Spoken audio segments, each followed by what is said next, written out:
Trzymajcie kciuki, bo chyba nam się udało. O ja, znowu nie tutaj. Coś niesamowitego, ten widok na tej góry. Aż mi się płakać chce. Ludzie tu są niesamowici. Właśnie pani nam, nawet nie zapytaliśmy, pani nam pomogła kupić bilet. Kosztuje 120. Welcome, hello. 120 yuan. I dzisiaj mamy muzeum w cenie biletu wstępu, także rewelacja.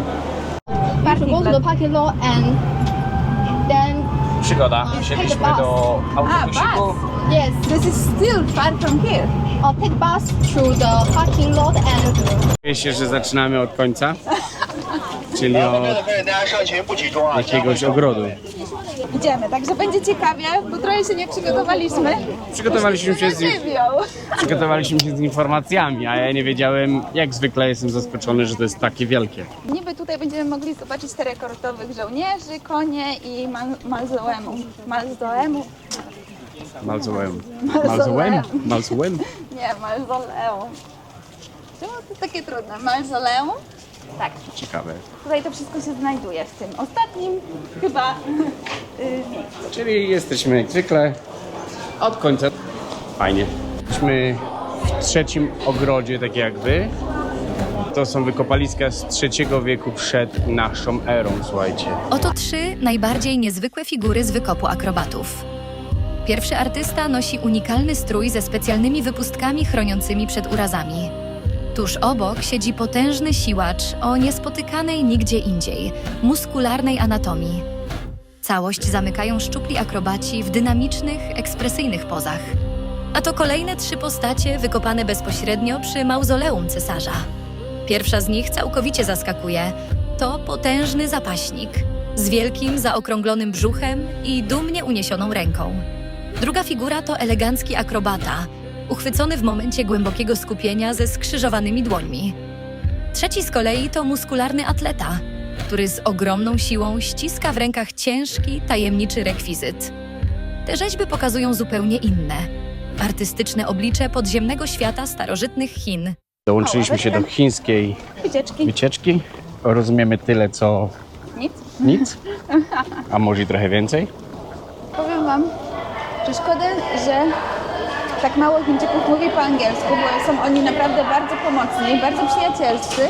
Tak. I czasami by się chciało z nimi porozmawiać, a jednak z tym tłumaczem tak pokazywanie nie jest takie nieraz łatwe, nie? Bo Trudne internet jest, trudne nie działa, albo Tłumacz w ogóle źle tłumaczy, tłumacz bo jest inny dialekt tutaj na przykład, nie? Nie rozumieją, a oni naprawdę sami do nas podchodzą i naprawdę jak ta pani, chcą która nam pomóc. pomogła. Tak, ona sama do nas podeszła.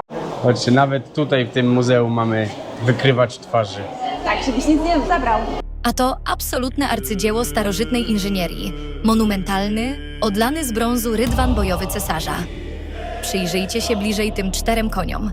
Rzeźbiarze z nieprawdopodobną precyzją oddali każdy detal. Napięte mięśnie, teksturę grzywy, a nawet unikalną ekspresję i detale uprzęży każdego zwierzęcia. Ten podziemny zaprzęg powstał w skali 1:2 i miał gwarantować pierwszemu władcy Chin luksusową i bezpieczną podróż przez całą wieczność. Tutaj dalej jeszcze jesteśmy w części multimedialnej. A, zobacz, możliwość poskładania swojego własnego parasola. Tutaj część 360. Ale fajna wizualizacja, zobacz. Chyba jest pokazane, jak używamy tych koni.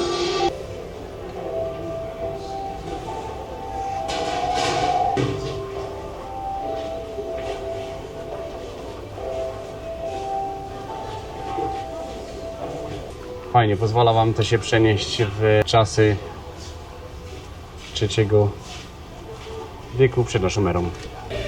A tak wygląda w całej okazałości słynny Wykop K 9901, czyli podziemne królestwo cesarskich akrobatów.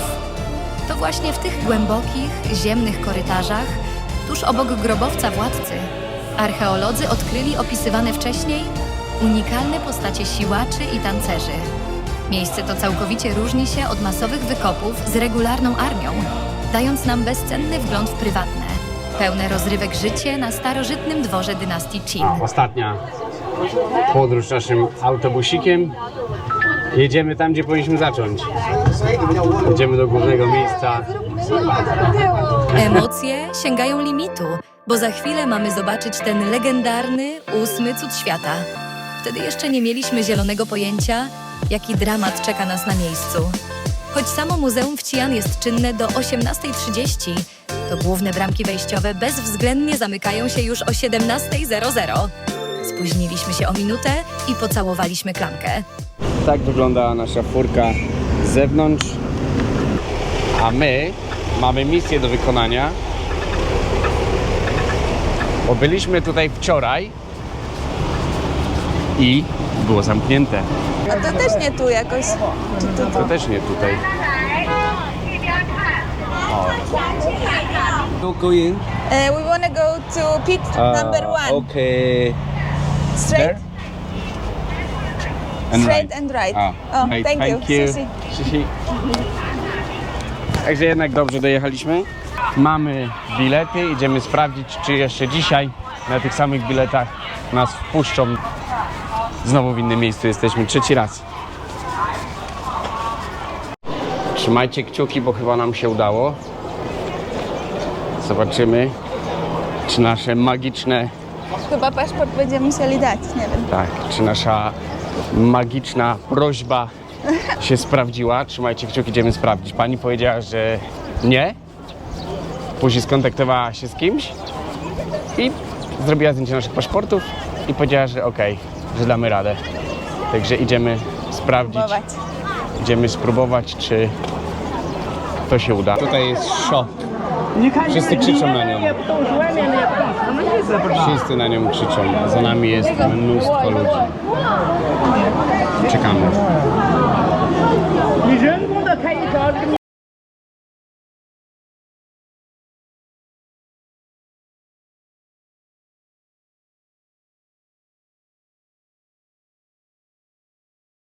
Kolejny busik. To oznacza, że udało nam się wejść do środka. Są kolejki za kolejkami, bramki za bramkami. Jest poniedziałek, a ludzi po Właśnie. prostu multum. Jeszcze ile idzie za nami. No.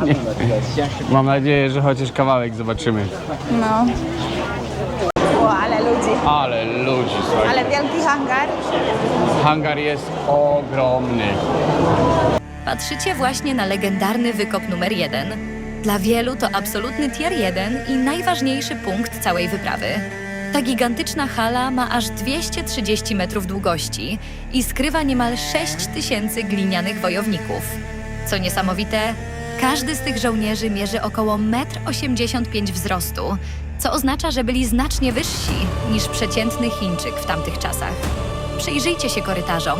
Figury stoją w pełnym szyku bojowym, oddzielone grubymi murami z ubitej ziemi, które kiedyś podtrzymywały potężny drewniany strop.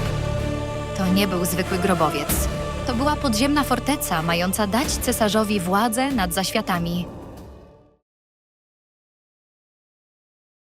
Taka ciekawostka, że niektóre elementy brakujące są uzupełniane przez maszyny drukarki 3D i są odzorowane 1 do 1 za pomocą komputera, który skanuje całą postać i dobiera elementy. Rewelacyjne rozwiązanie. Zwiedzanie w Chinach. Przed nami tu.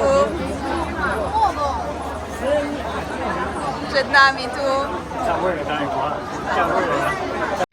Nawet tu się potrafimy zgubić. Do niego. Pit number 2? Pit number 2? On się patrzy na mnie. What? What? Pit number 2, tutaj mamy. A to jest wykop, który wygląda zupełnie inaczej niż gigantyczna hala numer 1. Zamiast idealnych rzędów żołnierzy widzimy tu potężne, pofalowane wały ziemi. To odciski starożytnych stropów, które zawaliły się tysiące lat temu, grzebiąc pod sobą elitę armii, kawalerię i kuszników. Archeolodzy celowo zostawili ten teren nienaruszony. W samym centrum wykopu zbudowano nawet specjalne, przeszklone laboratorium, w którym naukowcy na żywo, na oczach turystów, ratują i badają świeżo odkopane posągi. Zaraz obok wykopów wchodzimy do specjalnej sali wystawowej, gdzie najcenniejsze figury możemy podziwiać z odległości zaledwie kilku centymetrów. na pierwszym ujęciu wita nas elita sił szybkiego reagowania, bojowy koń oraz jego jeździec. Ich pancerz jest celowo krótszy, by ułatwić manewrowanie w siodle. Tuż obok stoi legendarny stojący łucznik. Uchwycono go w niesamowicie dynamicznej pozie, a brak ciężkiej zbroi zapewniał mu pełną zwinność podczas walki. Kolejne gabloty skrywają absolutną rzadkość wysokiej rangi oficerów, czyli generałów. Spośród tysięcy posągów odnaleziono ich zaledwie kilkunastu. Rozpoznacie ich po dojrzałym zaroście, unikalnych czapkach w kształcie skrzydeł bażanta oraz ozdobnych frędzlach na zbroi, które pełniły funkcję starożytnych odznaczeń wojskowych. Galerię zamyka absolutna ikona muzeum – klęczący łucznik. To właśnie ta niska pozycja bojowa uratowała mu życie, chroniąc go przed zmiażdżeniem, gdy runęły podziemne stropy. Oglądanie tych detali twarzy i pancerzy na wyciągnięcie ręki to niesamowite przeżycie. Można wynająć sobie przewodnika w języku angielskim, nie ma języka polskiego. Nawet mamy kawiarnia, toalety, tutaj woda do picia. Można posiedzieć, poodpoczywać. Praktycznie można spędzić tutaj cały dzień. Artyfikał. A, tu galeria. Także jakby ktoś chciał sobie coś kupić, to nie trzeba.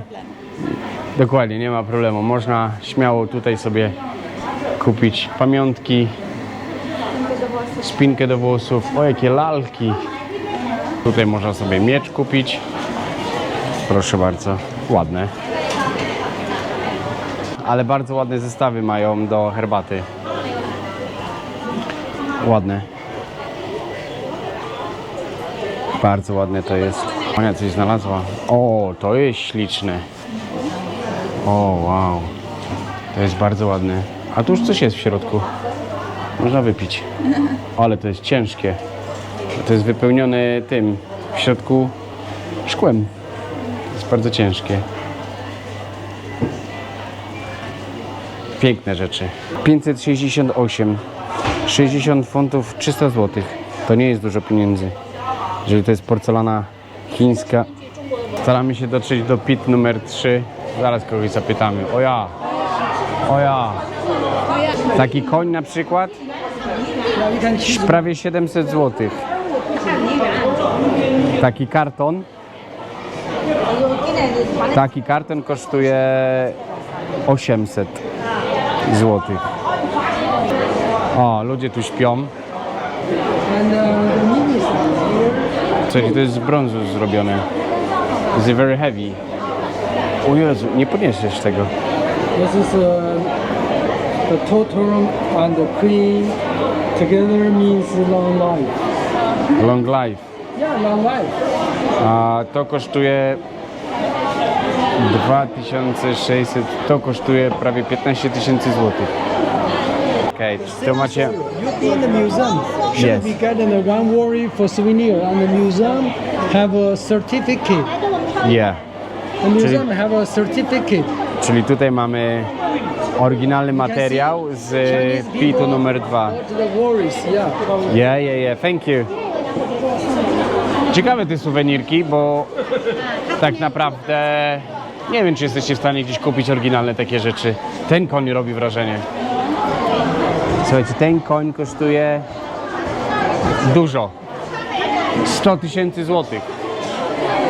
Ten kosztuje 2 800 yuan. 2 miliony, czyli 280 000 funtów. Ej, prawdę mówię? 3 zera. Raz, 2, 3, 4, 5, 6. Tak, 2 800 000, 280 000 funtów. No dobra, bierzemy. Dobra, idziemy do pitu numer 3. Trochę sławnych ludzi tutaj było. O, nawet Putin. Merkela. Dobra, wchodzimy do pit numer 3. Spójrz na to wyjątkowe miejsce. Te 4 figury to załoga elitarnego rydwanu bojowego w podziemnym sztabie dowodzenia. Zwróć uwagę na ich dziwnie wyciągnięte ręce. O co tu chodzi? Ponad 2000 lat temu ci żołnierze nie stali z pustymi dłońmi. Woźnice na środku mocno zaciskali palce na prawdziwych, skórzanych wodzach, sterując 4 końmi, które widać na dole kadru. Z kolei strażnicy po bokach trzymali długie, ostre włócznie wykonane z brązu. Przez wieki skóra zgniła, a broń została skradziona. Dlatego dziś ich pozy wyglądają tak nienaturalnie. A teraz zobacz to drugie pomieszczenie, kawałek dalej. To tutaj stacjonowała reszta elitarnej straży. Widzisz, jak ci żołnierze stoją? W przeciwieństwie do wielkich armii z innych dołów, które patrzą przed siebie w kierunku wroga, ci wojownicy stoją w 2 rzędach, twarzami do siebie. Dlaczego? Bo to nie była formacja bojowa, tylko wewnętrzna warta honorowa. Ich zadaniem była ochrona dowództwa, które urzędowało na tyłach rydwanu. Na tym ujęciu z góry jeszcze lepiej widać, jak brutalnie potraktowano tych oficerów. Niemal każdy z nich stoi dziś bez głowy. Gliniane korpusy przetrwały, ale bezwzględna rebelia i walący się dach doszczętnie zniszczyły ich twarze, zostawiając nam ten niesamowity, surowy widok. Tutaj jest część wizualizacji komputerowej plus dodatkowe wideo. Fajnie to wygląda, jest wszystko opisane. A myślę, że język chiński tutaj byłby potrzebny, żeby to zrozumieć. Niestety tutaj żadnych znaków w języku angielskim nie ma. Świetne miejsce. Rewelacja. 50 zł, słuchajcie, takie zdjęcie. Spoko. Patrzcie, tutaj mamy, nie wiem skąd, ale typowo tradycyjny ubiór. Hi, hello. Beautiful. Tutaj mamy muzeum. To, co oglądasz, to trójwymiarowa rekonstrukcja legendarnego grobowca samego cesarza. Ten jasny, świecący punkt na środku to gigantyczny, podziemny pałac w kształcie piramidy, w którym spoczywa władca. I tu kryje się największy sekret tego miejsca. Choć armia terakotowa jest sławna na cały świat, to sam grobowiec cesarza nigdy nie został otwarty. Archeolodzy do dziś boją się tam wejść. Starożytne zapiski mówią o śmiertelnych pułapkach z kuszy i rzekach płynnej rtęci, które mają chronić ciało władcy przed intruzami. Ta makieta to jedyny sposób, żeby zobaczyć, jak ta gigantyczna podziemna struktura wygląda w całości. Myślisz, że pierwszy cesarz zabrał do grobu tylko groźnych wojowników? No to spójrz na to. W podziemnym kompleksie archeolodzy znaleźli coś zupełnie wyjątkowego. Kolekcję 46 naturalnej wielkości ptaków z brązu, w tym te piękne żurawie i łabędzie. O co tu chodzi? Ten konkretny dół został zaprojektowany jako luksusowy, cesarski ogród z rzeką. Ptaki ustawiono tak, jakby odpoczywały nad brzegiem wody. Co ciekawe, razem z nimi odkopano też figury muzyków i trenerów, którzy mieli zabawiać władcę w zaświatach grą na instrumentach. Te rzeźby pokazują, że podziemny świat cesarza, Qin Shi Huanga, miał być nie tylko bezpieczny, ale też pełen rozrywki i pięknej natury. Pit numer 1 z powrotem. Teraz jest dużo mniej ludzi, jest 4:30, za pół godziny się wszystko zamyka. My wiemy doskonale, o której się wszystko zamyka. Na sam koniec spójrz na to. Przed tobą legendarny dół numer 1. To tutaj stacjonuje główna, najbardziej spektakularna część armii. Ponad 6000 żołnierzy ustawionych w idealne linie obronne. Wszystko zaczęło się w 1974 roku, kiedy lokalni rolnicy przypadkowo wykopali z ziemi pierwszą glinianą głowę. Byli przerażeni, bo wierzyli, że odkryli złego ducha. Jeden z nich, Yang Jifa, po latach mówił, że to znalezisko przyniosło mu tylko pecha.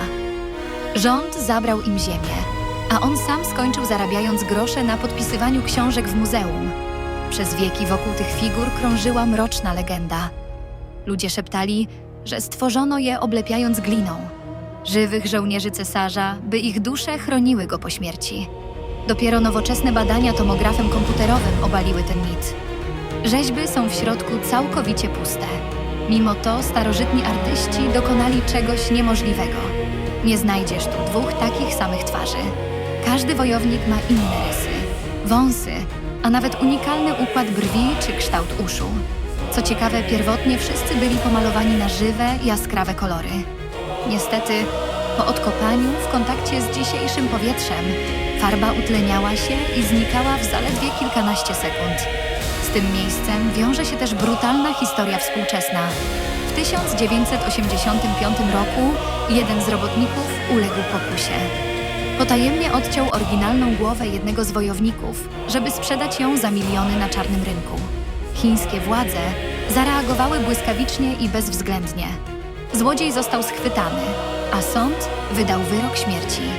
Za to, że pozbawił terakotowego żołnierza głowy, sam został rozstrzelany i dosłownie stracił własną.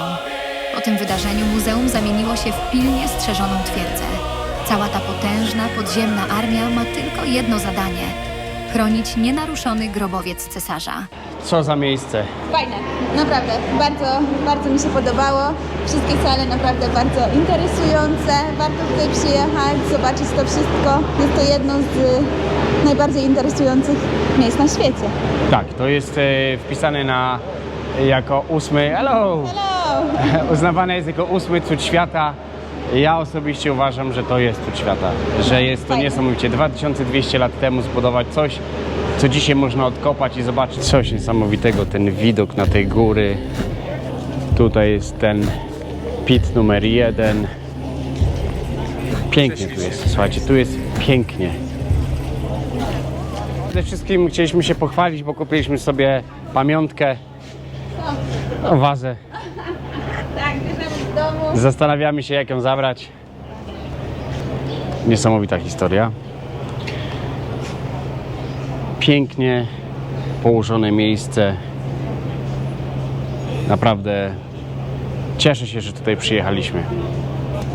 Aż mi się płakać chce. O, nie płacz. Tam jest całe wejście do muzeum. Idziemy, a tutaj jest McDonald's. Zaraz obok McDonalda mamy Starbucks. Tutaj jakieś jedzenie. A tu jest teatr w ogóle. Starbucks, koło Starbucksa mamy teatr.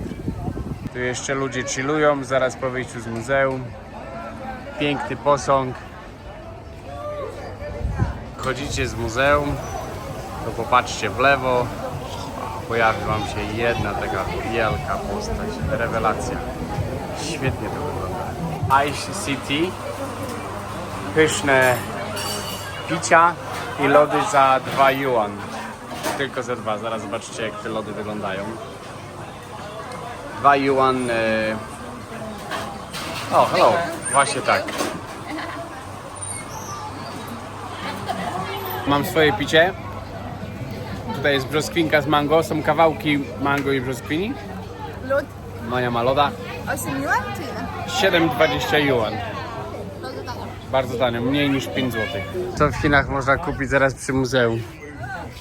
What's that? Real?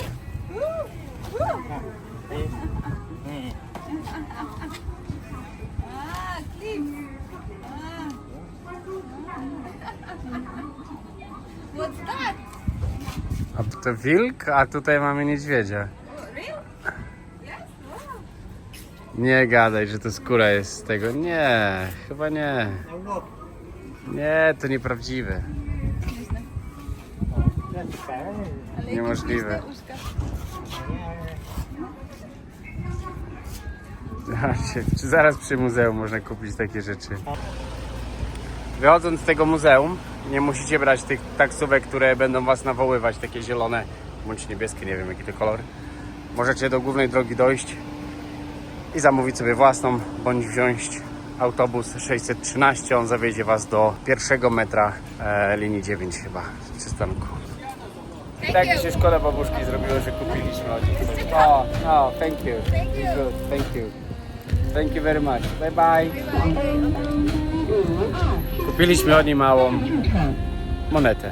Tak jakoś mi się smutno zrobiło. Fajna z tym. Pokaż. Rekordowa armia. Tak, ładna.